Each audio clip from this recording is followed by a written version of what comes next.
So finally, we have new iPhones for 2020 announced, and man, I just want to know, are we going to get more leaks of the iPhone 12 series after this? I'm just asking for a friend that damn well hates leaks, and yeah, I'm that person. That person's me. So yeah, without wasting time, man, let's talk about the new iPhone 12 series devices and potentially which one I'll be going for in the end and why. Hi, Ben from Lover of Tech. If you enjoy videos like this, make sure you hit that like button, subscribe, and hit that notification bell so you're part of Team TLS, the Tech Lover Squad, so you don't miss any future videos on the channel. So, 4 new iPhones were announced today alongside the new HomePod Mini, and damn, the HomePod Mini does look kind of decent still, but we're not going to be focusing on that in this video. It's just going to be all talk and focus and discussion on the new iPhone 12 Pro Max, 12 Pro, 12, and iPhone 12 Mini. Now let's start with the iPhone 12 from the outside, and we're going to work our way in, starting with the design. Now the design, as Apple was saying, is an all new design, but let's be honest, it's more of a refinement than an all new design in that sense, which isn't really a bad thing, I guess. Now the footprint of the device is still based on a 6.1 inch display, which is just like the iPhone 11 and the iPhone XR or 10R from before it, but now 11% thinner, 15% smaller, and 16% lighter versus the iPhone 11. And it's all come down to finally Apple bring in what they're calling, obviously as we know, their Super Retina XDR OLED display. Yes people, for the first time we're not getting an LCD display on a legit new iPhone, and I say about damn time.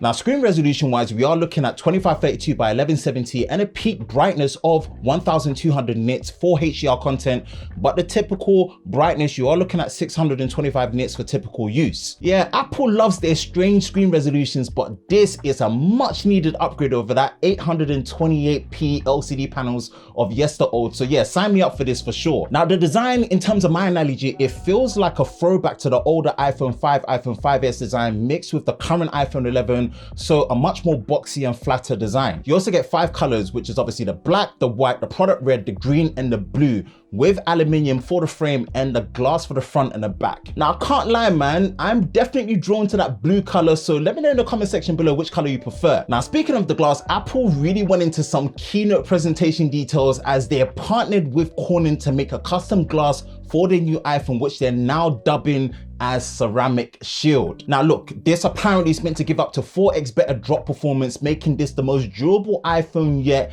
and even going as far as saying that it's an even tougher glass than what the other smartphone manufacturers are using on their devices. Now yes, we all know how it is, glass is still glass, so yes people, sing it with me. Get a case. Make sure you get a case. Trust me, it's glass. You need a case. I'm not going to be that guy that's going to be dropping a drop test video on this to find out how tough the glass is. So best believe I'm going to take everything they're saying in terms of the durability with a pinch of salt. Now the tagline for the event was high speed, and it looks like what Apple meant by that was the big focus on 5G. Firstly, all new iPhone 12 model series across the board will have 5G support, and Apple seemed to be very confident by the looks of it in the push for 5G and how that will really push the iPhone experience to the next level. Now look, in this sense, there's 2 ways to see it. The devices are much more future compatible, I guess, in a sense, but at the same time 5G is still in its early days, so it's gonna really depend on the location, demographic, carrier, network pricing, and performance, as well as coverage. Either way, Apple have now joined the 5G party a year later, but for me, it's not really the part that gets me excited. It's great that they're doing things like intelligent switching between LTE, 4G, and 5G, but yeah, you've got 5G on the new iPhones. Now let's get into the inner specs and the performance, and we all know Apple do not share the full specs and performance of the internal performance, but you know, we're looking at things like battery size and RAM capacity. They don't really share that, but damn well they love to talk about how forward thinking and how much faster their processors have gotten over this time period around. Now credit where credit is due, the new A14 bionic chip, funny enough, for the first time ever was introduced and announced on the new iPad Air 2020.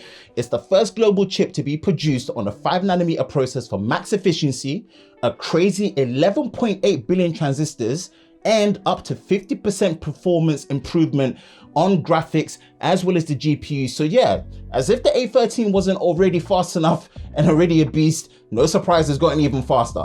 Now for me, how much more it will bring in terms of improvement to day-to-day performance for how simple iOS is on iPhones with not being able to do things like true multitasking with 2 or more apps at the same time on the screen, I guess the A14 chip kind of seems OTT over the top. But then again, for the long-term support for software, this is going to give Apple the edge as per usual with that 5 years and beyond software support for sure. Overall, it's even faster and more efficient, but you know, that shouldn't come as a surprise this time round. But good luck, you got to give that credit to Apple. Now, the camera on the iPhone 12 is based on the same principal experience as the iPhone 11 with a dual camera that consists of 120-degree ultra wide with a field of view at 12 megapixels and an f2.4 aperture and a 12 megapixel wide main camera with an f1.6 aperture, which is larger than before, and also that 12 megapixel selfie camera at f2.2. Now, this looks to be a decent upgrade hardware wise, but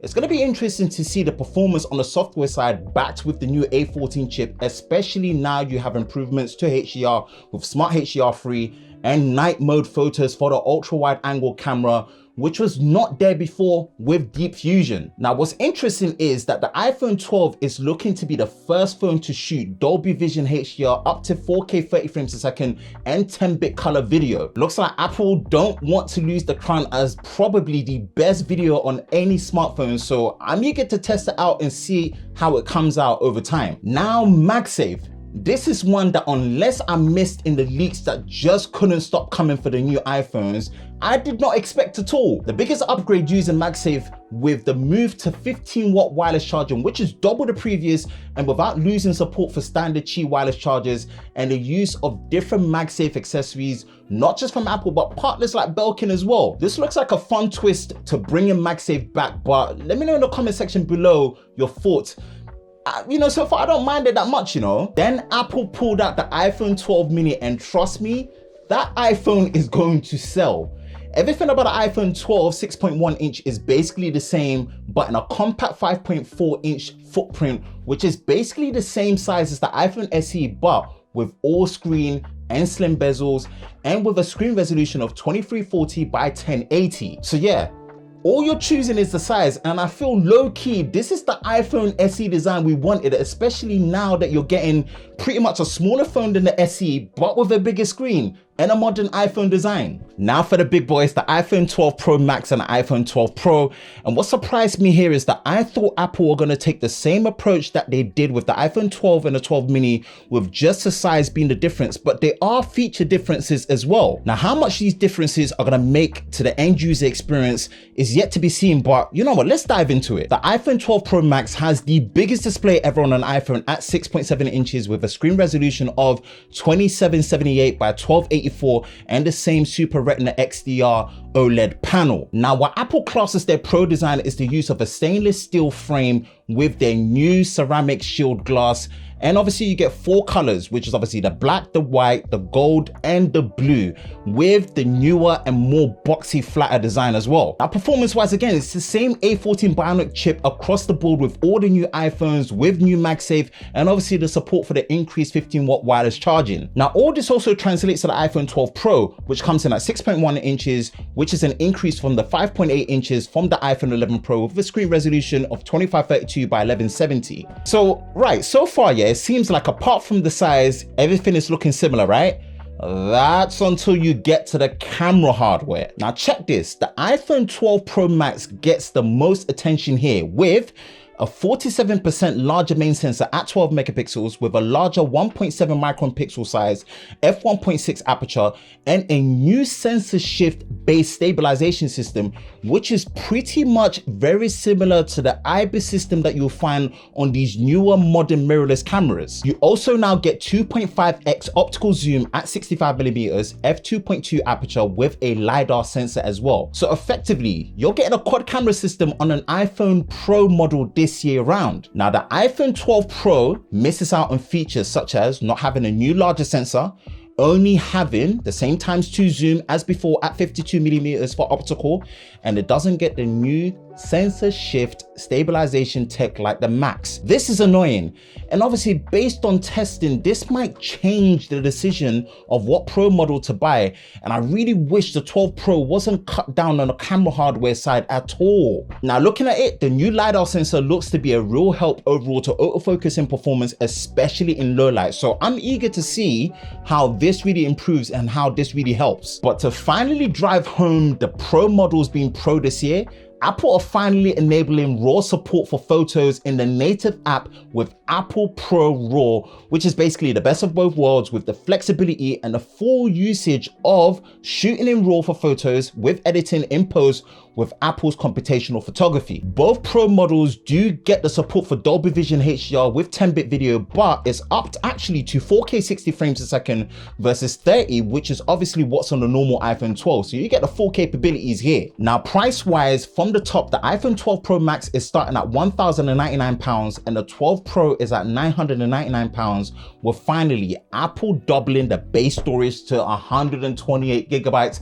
and still offering a 256 gigabytes and a 512 gig option. But the iPhone 12 starts at £799, with the 12 mini starting at £699, but still with the base storage at 64 gigabytes with 128 gigabytes and 256 gig storage options. Like, yes, okay, the upgrade option to 128 gigabytes for the 12 models is only £50. So yeah, definitely do it. But seriously, man, 64 gigabytes should have been gone across all the models, not just the Pro. Now look, there is a lot to process and I might have missed some stuff, but you know what? It is what it is. Apple with their class-leading virtual keynote can really sell you on the story of how much better things are than they were before. Here's what we didn't get and my conclusion to it all. None of the new iPhones are coming with charging bricks and earphones, so the only thing you're getting in there is the lightning cable to the USB-C cable. So boy, if this is your first time getting an Apple device, be ready to spend more on a charging brick. And speaking of lightning, we still get lightning. No direct USB-C port like we do get on the iPad Air